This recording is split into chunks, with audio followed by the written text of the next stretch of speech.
رحم الله من قرأ الفاتحة.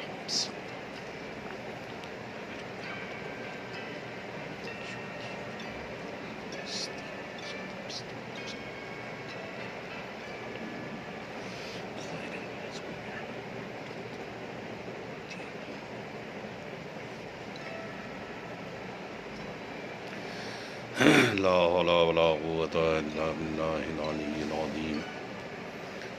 أعوذ بالله من الشيطان اللعين الرجيم. بسم الله الرحمن الرحيم. الحمد لله الذي خلقنا في أمته الذي فاز رتبته إلى قاب قوسين وأكرمنا بولاية وصيه الذي ردت له الشمس مرتين وشرفنا بحب الزهراء أم السبتين التي فضلت على نساء العالمين وجعلنا من الباكين على مصاب الحسن والحسين وتسعة من ذرية الحسين الذين من بكى على مصابهم رجحا حسناته أعمال الثقلين وهم أئمة المشرقين وهداة المغربين صلوات الله عليهم ما دام طلوع النيرين. الصلاة والسلام على النبي الأمي مكي المدني القرشي الهاشمي الأبتهي النبي المسدد بشير المؤيد نذير الممجد المصطفى الأمجد المحمود الأحمدي أبي القاسم محمد. اللهم صل على محمد وعلى أهل بيته الطيبين الطاهرين المعصومين المظلومين ولعنة الله على أعدائهم أجمعين من الآن إلى قيام يوم الدين. أما بعد فقد قال الله في كتابه المجيد. بسم الله الرحمن الرحيم. يا أخت هارون ما كان أبوك امرأ سوء وما كانت أمك بغية. فأشارت إليه قالوا كيف نكلم من كان في المهد صبيا قال إني عبد الله آتاني الكتاب وجعلني نبيا. عزیزان محترم و عاشقان امام حسین علیہ السلام، پروردگار عالم والد امام حسین جناب فاطمہ زہرا سلام اللہ علیہا کے صدقے اور طفیل میں ہماری اس کوشش کو اپنی بارگاہ میں درجہ قبولیت عطا کرے، اور جتنے بھی چاہنے والے اور سننے والے ہیں پروردگار ان سب کو صحت و سلامتی عطا کرے، توفیقات و درجات میں بلندی عنایت کرے۔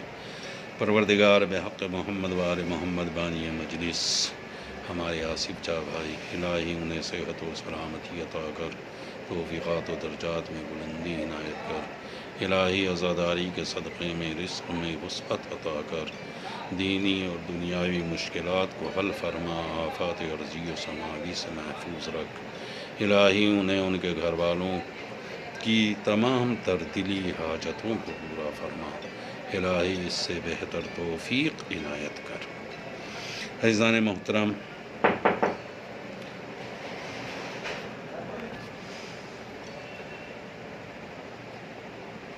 عزیز و پروردگار عالم کا قرآن مجید کے اندر یہ ارشاد گرامی آپ نے مستقل ایک سلسلہ مجالس کو پہلی محرم سے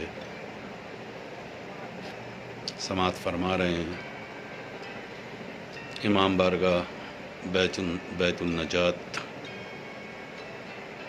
سے ان مجالسوں کو نشر کیا جا رہا ہے، اور میں مستقل اسی آیت سے مربوط آپ کی خدمت میں گزارشات پیش کر رہا ہوں۔ آج 20ویں کی مجلس ہے جو آپ کی خدمت میں پیش کی جا رہی ہے۔ عزیز و پروردگار عالم نے جناب مریم کو جناب عیسیٰ عطا فرمائے، مگر ایک ایسی صورت میں عطا فرمائے جو واقعاً بہت مشکل کام ہے کہ جناب مریم شادی شدہ نہیں ہیں، اور اللہ نے عیسیٰ ان کی گود میں عطا فرما دیا۔ لہٰذا میں ایک سوال کر سکتا ہوں کہ جناب مریم معصومہ ہیں، جناب مریم پاک دامن ہیں، جناب مریم طاہرہ ہیں، مومنہ ہیں، تو پروردگار عالم نے جناب مریم کو اس مصیبت میں کیوں ڈالا؟ اکثر ہمارے معاشرے کے اندر یہ سوال کیا جاتا ہے کہ ہم تو کوئی غلط کام نہیں کر رہے ہیں، پھر بھی پروردگار امتحان ہم سے لے رہا ہے، پھر بھی پروردگار ہم سے آزمائش لے رہا ہے۔ تو میرے عزیزو، اس آیت سے اگر آپ ایک مطلب نکالیں تو یہ مطلب واضح ہے کہ جناب مریم کا یہ ایک امتحان ہے جو پروردگار عالم نے جناب عیسیٰ کو ان کی گود میں عطا کر کے لیے۔ کیوں؟ اس لیے کہ معاشرہ آپ کے پاس آئے گا، معاشرہ آپ سے سوال کرے گا، لہٰذا جب آپ سے معاشرہ سوال کرے گا تو جناب مریم کیا جواب دے گی؟ تو یہاں سے میں یہ سوال کر سکتا ہوں کہ اللہ صرف مومنوں کے اوپر مصیبتیں نازل کیوں کرتا ہے؟ کیا ضرورت ہے خدا کو کہ جتنی بھی مصیبتیں ہیں وہ مومن کے اوپر ہی نازل کرے؟ جیسا کہ آپ نے اس آیت کے اندر اس بات کو ملاحظہ کیا کہ لوگ آئے اور آنے کے بعد جناب مریم سے کہا ما کان ابوک امرأ سوء، اے مریم تمہارے والد تو اس طریقے کے نہیں تھے، برے نہیں تھے، خراب نہیں تھے، وما کانت امک بغیہ، اور تمہاری والدہ بھی باغی نہیں تھی، خراب نہیں تھی، پھر آپ سے اس طریقے کا کام کیسے صادر ہو گیا؟ لہٰذا ایسی صورت میں ایک جواب بہت مشکل ہے۔ لہٰذا میرا یہ سوال کہ پروردگار مومن پر ہی مصیبتیں کیوں نازل کرتا ہے، ہمیں اس کا جواب تلاش کرنا پڑے گا۔ لہٰذا اگر آپ اس چیز کا جواب تلاش کریں گے تو آپ کو بڑی آسانی سے یہ جواب مل جائے گا کہ امام نے بھی فرمایا ہے کہ اللہ مومن کے اوپر مصیبتیں اس لیے نازل کرتا ہے تاکہ مومن اللہ کو یاد کرے، تاکہ وہ اس کی بارگاہ میں بیٹھ کر اللہ سے راز و نیاز کرے۔ اللہ ایسے بندوں کو پسند کرتا ہے کہ جو اللہ کی بارگاہ میں بیٹھ کر اللہ سے معافی بھی مانگتے ہیں اور اللہ سے راز و نیاز بھی کرتے ہیں۔ لہٰذا مومن کے اوپر اگر کوئی مصیبت آ رہی ہے تو یہ مصیبت نہیں ہے، پروردگار چاہتا ہے کہ وہ میرے پاس آئے، پروردگار چاہتا ہے کہ وہ مجھ سے گفتگو کرے، پروردگار چاہتا ہے کہ وہ میرے سے راز و نیاز کرے۔ لہٰذا مومن پر مصیبتیں آنے کا مطلب اللہ سے رابطے میں اضافہ، اللہ سے راز و نیاز میں زیادتی، یہ اللہ کو پسند ہے۔ امام نے فرمایا ہے کہ اللہ کو یہ پسند ہے کہ بندہ اس کی بارگاہ میں آئے اور آنے کے بعد اس سے راز و نیاز کرے، اس سے معافی مانگے۔ لیکن میرے عزیزو، توجہ کریں گے کہ ٹھیک ہے اللہ نے بندے، اپنے مومن بندے کو مصیبت میں اس لیے ڈالا کہ اللہ سے وہ راز و نیاز کرے، اللہ سے اپنے رابطے میں اضافہ کرے۔ لیکن جیسے ہی یہ بندہ اللہ کی بارگاہ میں آتا ہے تو پروردگار اس سے فوراً راضی بھی ہو جاتا ہے۔ یعنی جتنی جلدی اللہ راضی ہوتا ہے شاید اتنی جلدی کائنات میں کوئی راضی نہیں ہوتا۔ ادھر بندے نے اللہ کی بارگاہ میں قدم رکھا، اللہ سے معافی مانگی اور خدا فوراً راضی ہو گیا۔ بلکہ مولائے کائنات علی ابن ابی طالب علیہ الصلوۃ والسلام کا فرمان گرامی بھی ہے۔ مولا ارشاد فرماتے ہیں کہ اللہ کی صفت ہے سریع الرضا، جلدی راضی ہونے والا، اتنی جلدی راضی ہونے والا کہ آپ سوچ بھی نہیں سکتے اور پروردگار راضی ہو جاتا۔ لیکن یہاں پر پھر ایک سوال پیدا ہوتا ہے کہ اگر اللہ بہت جلدی راضی ہو جاتا ہے تو ہمیں اس بارے میں ایک سوال کرنے کی ضرورت ہے۔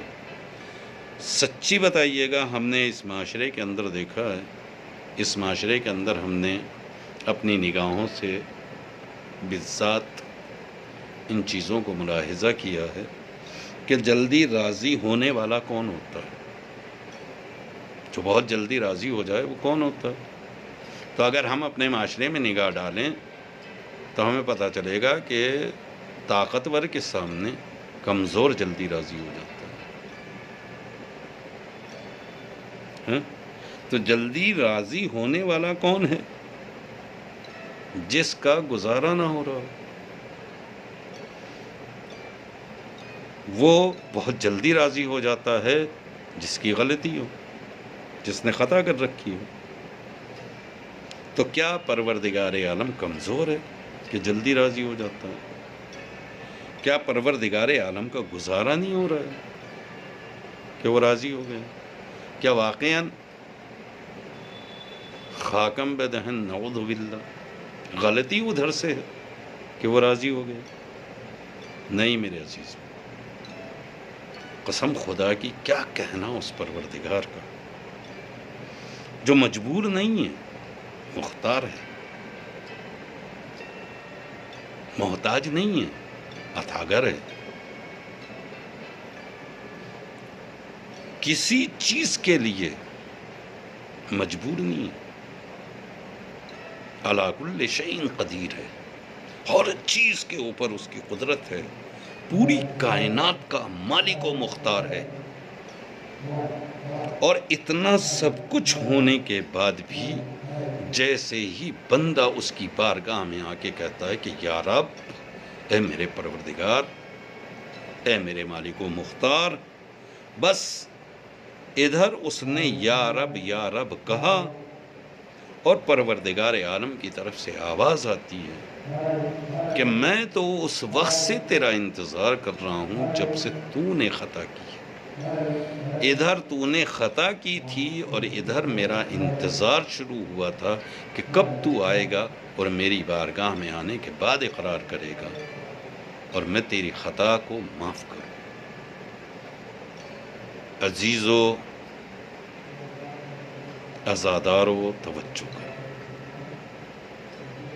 ہم خطا کرنے کے بعد بھول جاتے ہیں، مگر پروردگار ہماری خطا کے بعد ہمارا انتظار کرتا ہے کہ بندہ کب میری بارگاہ میں آنے کے بعد مجھ سے معافی مانگے گا۔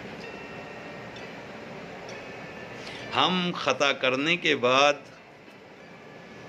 ضد پہ اڑ جاتے ہیں، پروردگار مختار ہونے کے بعد، علی کل شیء قدیر ہونے کے بعد، ہر چیز پہ قدرت رکھنے کے بعد ہمارا انتظار کرتا ہے کہ میرا بندہ ہے، میری بارگاہ میں آنے کے بعد مجھ سے معافی مانگے گا۔ لہذا پروردگار عالم ایسے بندوں کو پسند کرتا ہے جو بارگاہ خدا میں بیٹھ کے استغفار کرتے ہیں، جو اللہ کی بارگاہ میں بیٹھ کے اللہ سے معافی مانگتے ہیں۔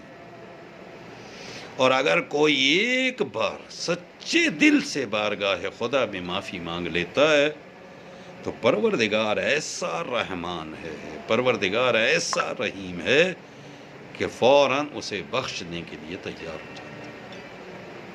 لہٰذا میرے عزیزو، یہ کمزوری کی علامت نہیں ہے، یہ مجبور ہونے کی علامت نہیں ہے، بلکہ وہ قادر ہو اور مختار ہونے کے بعد بھی اپنے مجبور بندے کا انتظار کرتا ہے کہ میرے بندے سے خطا سرزد ہو گئی ہے، لہذا میں انتظار کرتا ہوں کہ وہ میری بارگاہ میں آئے اور آنے کے بعد مجھ سے معافی مانگے۔ اور پھر ایسے بندے جو اللہ کی بارگاہ میں بیٹھ کے استغفار کرتے ہیں، پروردگار انہیں پسند کرتا ہے۔ پروردگار کے پسندیدہ بندے ہیں وہ جو استغفار کریں، جو اللہ کی بارگاہ میں بیٹھ کر اس سے معافی مانگے۔ کیا کہنا اس کریم پروردگار کا؟ کون ہے وہ خدا؟ کون ہے وہ پروردگار؟ اگر آپ نے توجہ کی تو وہ پروردگار وہ ہے جسے غفار الذنوب کہا جاتا ہے، جو گناہوں کو معاف کر دینے والا ہے۔ ستار العیوب کہا جاتا ہے، جو ہر آدمی کے عیب کو چھپا کے رکھتا ہے۔ غفار الذنوب بھی وہی ہے اور ستار العیوب بھی وہی ہے۔ اور اسی کے ساتھ ساتھ جہاں وہ غفار ہے، گناہوں کو معاف کرنے والا ہے، جہاں وہ ستار ہے، عیبوں کو چھپا کے رکھنے والا ہے، وہیں غفور اور رحیم بھی ہے۔ لہذا ہمیں سب سے پہلے اسی بات کی طرف توجہ کرنی چاہیے کہ اگر ہم نے گناہ کیا ہے اور وہ پروردگار ہمارے گناہوں کو نہ چھپاتا تو کیا ہم اس معاشرے میں جینے کے لائق ہوتے؟ اگر ہم نے جو خطائیں کی ہیں وہ ہماری خطاؤں کو عیاں کر دیتا تو کیا ہم معاشرے میں کسی کے سامنے جانے کے لائق ہوتے؟ ہم اس کی نافرمانی کرنے کے باوجود اس سے معافی نہیں مانگ رہے ہیں، مگر وہ پھر بھی ہمارا انتظار کر رہا ہے کہ میرا بندہ میری بارگاہ میں آنے کے بعد توبہ کرے گا، استغفار کرے گا۔ وہ غفار الذنوب ہونے کے بعد، ستار العیوب ہونے کے بعد ہمارے گناہوں کو چھپا بھی رہا ہے، ہمارے عیبوں کے اوپر پردہ بھی ڈالے ہوئے ہے، اور پھر بھی ہمارا ہی انتظار کر رہا ہے کہ میرا بندہ آ کے میری بارگاہ میں معافی مانگے۔ کون ہے اس کائنات کے اندر اتنا قریب؟ میرے پروردگار کے علاوہ۔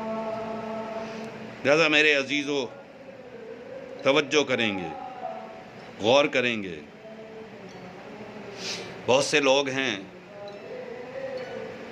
جو انجانے طور کے اوپر کہہ دیتے ہیں کہ ہم تو پروردگار سے دعا مانگتے ہیں، پروردگار ہماری دعا کو سنتا ہی نہیں ہے۔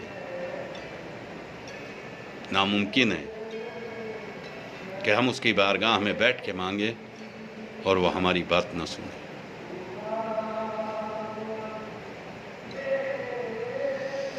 بلکہ وہ تو چاہتا ہے کہ بندے اس کی بارگاہ میں آئیں، آنے کے بعد اس سے مانگیں۔ قرآن میں اس نے صاف لفظوں میں کہا، ادعونی استجب لکم، مجھ سے مانگو، مجھے پکارو، میں تمہاری دعا کو سنتا ہوں۔ مگر عزیزو، دعا قبول نہ ہونے کا مطلب یہ نہیں ہے کہ ہم نے جو دعا مانگی ہے وہ اپنی خواہش کے حساب سے مانگی ہے، ہم نے اپنے جذبے کے حساب سے مانگی ہے، اپنی چاہت کے اعتبار سے مانگی ہے۔ مگر ہماری کتنی اوقات ہے، کون سی چیز ہے جو ہمیں اللہ سے اور قریب کرنے والی ہے یا اللہ سے دور کرنے والی ہے، اسے پروردگار جانتا ہے۔ لہذا وہ ہمیں جو عطا کرتا ہے ہماری صلاحیت کے اعتبار سے عطا کرتا ہے۔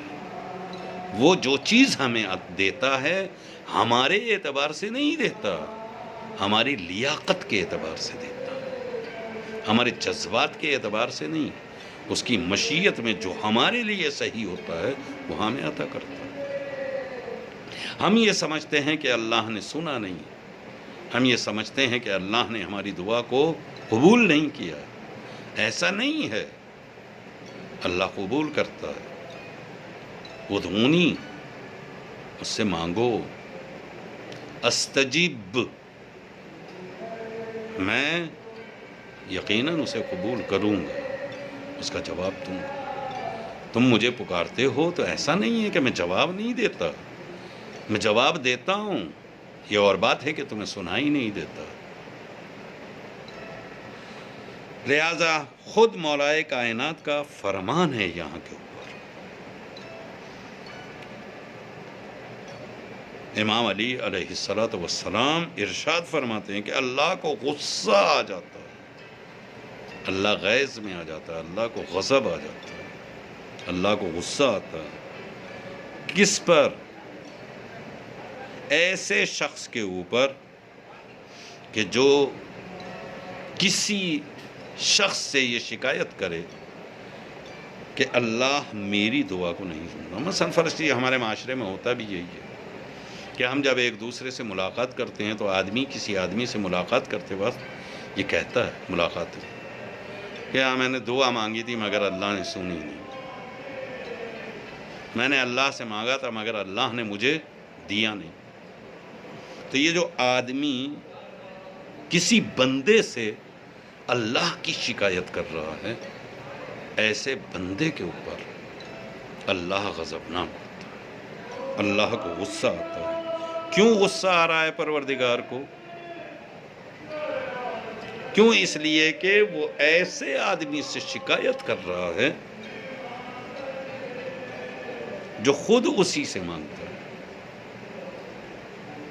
جیسا ایک بار آدمی کو سوچنا چاہیے کہ کس کی شکایت ہے اور کس سے کر رہا ہے۔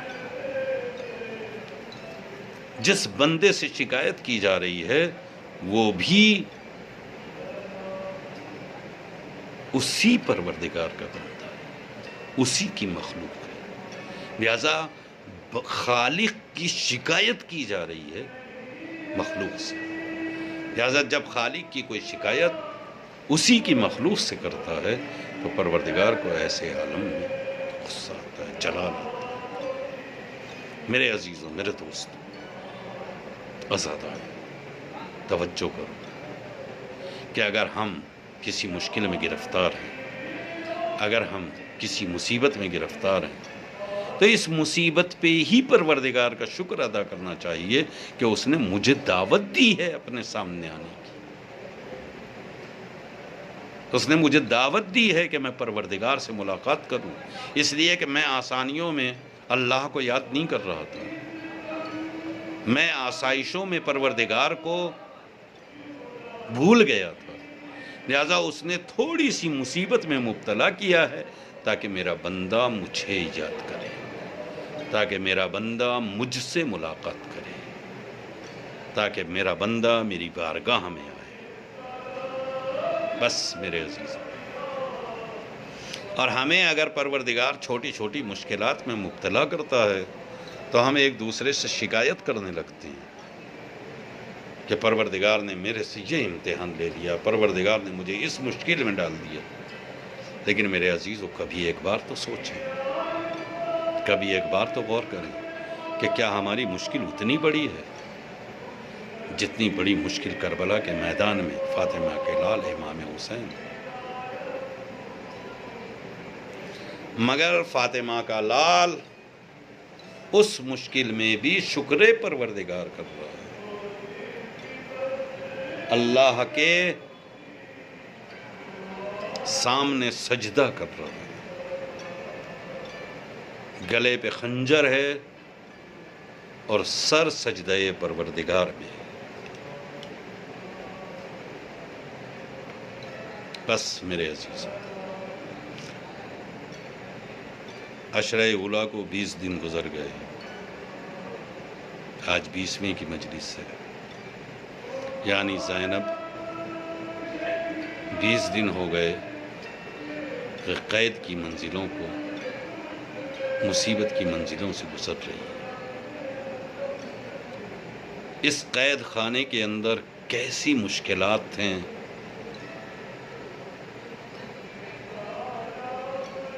کس طریقے کی مصیبتیں ہیں، جن کے صدقے میں دین بچا، جن کے صدقے میں شریعت محفوظ ہے، وہ قید خانے کے اندر ہے۔ کوئی پوچھے میرے مولا امام زین العابدین علیہ السلام کہ مولا کتنی مصیبتیں دیکھیں، کہاں پہ سب سے زیادہ مصیبتیں پڑیں، تو ایک ہی نام لیتے تھے۔ جبکہ کربلا کے میدان میں امام حسین کی شہادت، کربلا کے میدان میں تمام اعزاء اور اقربا کی شہادت، کربلا کے میدان میں سید سجاد اس جگہ سے گزرے جہاں شہدائے پاک کے لاشیں پڑے ہوئے تھے، دیکھا کہ بابا کا لاشا پامال ہے، دیکھا کہ گھر والوں کے لاشیں پامال ہیں، جہاں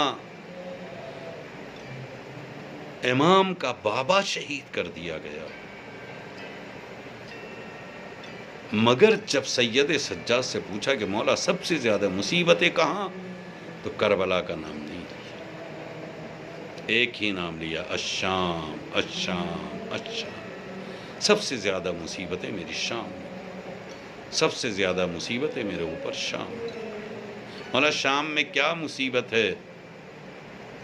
تو شاید سید سجاد جواب دیں گے، کربلا کے میدان میں ہمارے گھر والوں کو شہید کر دیا گیا، کربلا کے میدان میں ہمارے خیمے جلا دیے گئے، کربلا میں میرا بابا شہید کر دیا گیا، اور شہدائے پاک کے لاشوں کو پامال کیا گیا، مگر شام کے اندر میری ماں بہنیں کھلے سر تھیں، تماشائیوں کا مجمع تھا، ہر طرف سے منادی ندا دے رہے تھے، اے تماشائیوں آؤ تماشا دیکھو، یہ علی و فاطمہ کی بیٹیاں ہیں جنہیں اسیر کر کے لایا گیا۔